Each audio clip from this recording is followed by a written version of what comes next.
በደርግ ሆመቾ እና ቢሾፍቱ የነበሩትን የሚሊተሪ ኢንዱስትሪዎች የደርግ ናቸው አያስፈልጉም አላልንም። በጣም ዘመናዊ አድርገን ያኔ ከነበራቸው ካፓሲቲ በብዙ እጥፍ ማምረት እንችሉ አድርገናቸዋል። ለምን አስፈላጊስ ነው? የደርግም ቢሆኑ ኢምፖርታንት ናቸው፣ እንሰራባቸዋለን። በኢህአደግ ጊዜ የተጀመሩ የኢንዱስትሪያል ፓርኮች እኛን አብዛኛዎቹ የጨረስናቸው ችግር የሚኖርበት ወረዲ ብድር ስለገባን ማለት ነው። ስኳር ፋብሪካዎች እንዳልኩ ከግማሽ በላዩን ፈንክሽናል አድርገናል። የኢህአደግ ናቸው ብለን አልጣልናቸው። አንዳንዶቹን ደግሞ ሪዳይሬክት የምናደርጋቸው ይኖራል። ከሪተርን ኦን ኢንቨስትመንት ከአጭር ጊዜ አንጻር አዋጭ ደግሞ ካልሆነ ሪዳይሬክት ተደረጋ ሪሶርሱ ማለት ነው።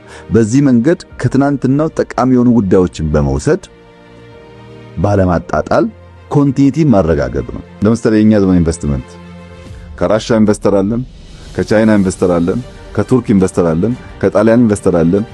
በኃይለ ሥላሴ የምታውቃቸውም አሉ፣ በደርግ የምታውቃቸውም አሉ፣ በኢህአደግ ያሉትም አሉ። ዘመን መጥቶ እነዛን የሚቀያ ጉዳይ አላደረግንም። በሴክተርም ሊሆን ይችላል፣ በሀገራትም ሊሆን ይችላል። በሚሰራበት መንገድም እያረቅን እያረምን ለመሄድ ነው ሙከራ ያደረግነው። በዚህ አመርቂ ውጤት እየመጣ ይገኛል።